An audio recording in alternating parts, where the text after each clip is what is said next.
Welcome to another piking adventure. I had all these great plans for a beautiful sunrise intro this morning. Sunbeams, and it was all cinematic, and I had a shot list and a shooting schedule and everything, and unfortunately the weather has completely put paid to that. What I did want to do was an episode thoroughly designed to teach you how to fish hard fished waters, and that's why I'm here today. This place is quite close to the road, it's highly visible, and anytime you come down here, unfortunately there's a lot of litter and some tackle lying around, which I'll deal with later. But yeah, it gets a lot of traffic, and what I'm going to do is I'm going to run through 4 tips to fish hard fished waters and get some better results. Tip 1 is location. It's really important to think about this on hard fished waters. Try to find the least used spot, or if possible, forge yourself a completely new swim. Make good use of Google Maps and look for any possible features that might indicate the depth of the water.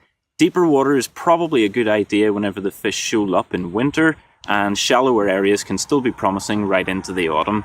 Be respectful of land boundaries and don't trespass. Always try to get the right permission if you're on private land. So tip 1 is location. Best part about this tip is it's absolutely free. Tip number 2 is all about timing. Dawn and dusk are key times whenever pike feed. So why waste a whole afternoon blanking whenever you can fish at the most effective times? You're improving your chances, and once again, it's free. Tip number 3 is to consider your tactics. Long range tactics can often pay off dividends on hard fished waters because you're going beyond the range of conventional angling reach. So make use of the wind. Suspend a deadbait beneath a drifter float. The wind drifts it out, or you could also use a really heavy bomb and ledger something quite far out, and that's the option that I've chosen today. The drifter option's great, but you need to have the wind in your favour, and today the wind is all over the place, as you've seen.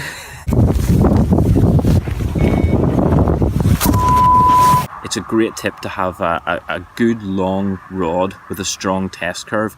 The rod I'm using is a 12-foot carp rod, actually, with a 3-pound test curve, and use braid instead of nylon monofilament, because the nylon would stretch, but the braid keeps all the power in your cast, and you can really punch it out there quite far. It's also a good idea if you're fishing at long distances to be able to really connect with the fish whenever you strike. Again, braid helps with that because there's no stretch in it, so you'll be much more in control bringing it in over that long distance as well. So that's tip number 3, distance tactics.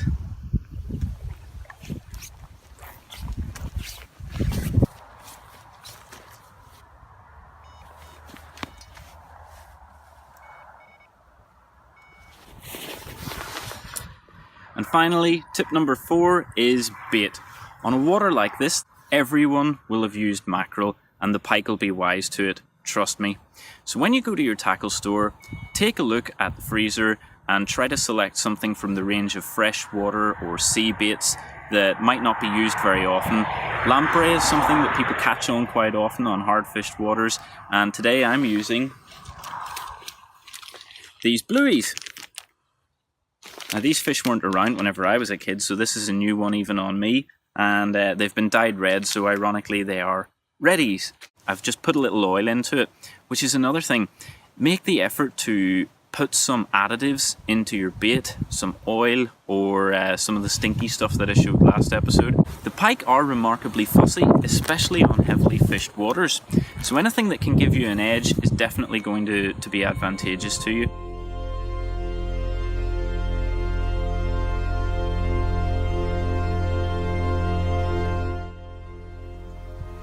So I've been trying very hard to deliver a good episode with lots of scripted tips and advice and things like that, but the rain and the wind has just been hectic. I've had a lot of trouble with wind noise in the microphone. I've had a lot of trouble with rain in the equipment. Basically what I'm going to do is retreat into a kind of little fishing cave that I have here. This thing was 30 quid and it's actually really good. You've got sides here like a little tent, but it's basically just a big umbrella with a little screw thing that keeps it upright. And think I might have had a bite on that rod. I've had like 4 or 5 bites this morning, like big proper runs, but every time I've struck into it, there's been nothing there. There's some fat pike out there that's eaten 3 of my sardines so far, so I've reduced the bait size and put little half ones on. It'd be really nice to get something for just a consolation prize, because I've been battling with the elements this morning. It's calmed down a little bit now, so maybe I'll be able to get something set up and give you guys some tips. There's a few other anglers have arrived as well, so my idea about location on hard fished waters, I'm kind of pinned into this first little bit here, but there are fish here, so I'm not too discouraged. That's a run.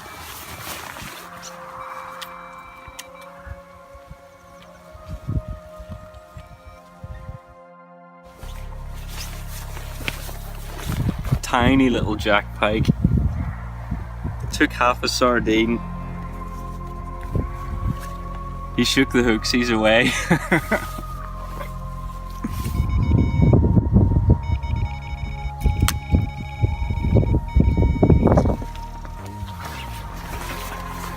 Well, my efforts have been somewhat rewarded. It's probably only about £3, but it's very welcome. Let's get it back in the water.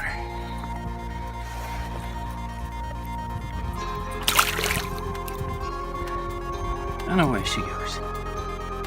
Number 2, even smaller, but still very welcome.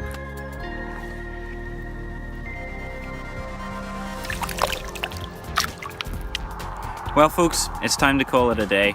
I've had 2 fish, but it's been a difficult session, quite messy. Yes, that's fishing. Sometimes things work, sometimes things don't. But I have really enjoyed myself, and hopefully I've given you some advice that can help you tackle a hard fished water. Strike early, strike often. See you on the next piking adventure.